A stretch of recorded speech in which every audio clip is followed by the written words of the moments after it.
How to fix treat the username not available. Hello guys, if you want to fix this problem, first step, click settings, click apps and notifications, click apps and go to your app in search here, click force stop and click OK.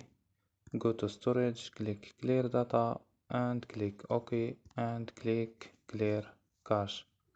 After these steps, go to airplane mode, turn on and turn off. So don't forget like and subscribe. Bye.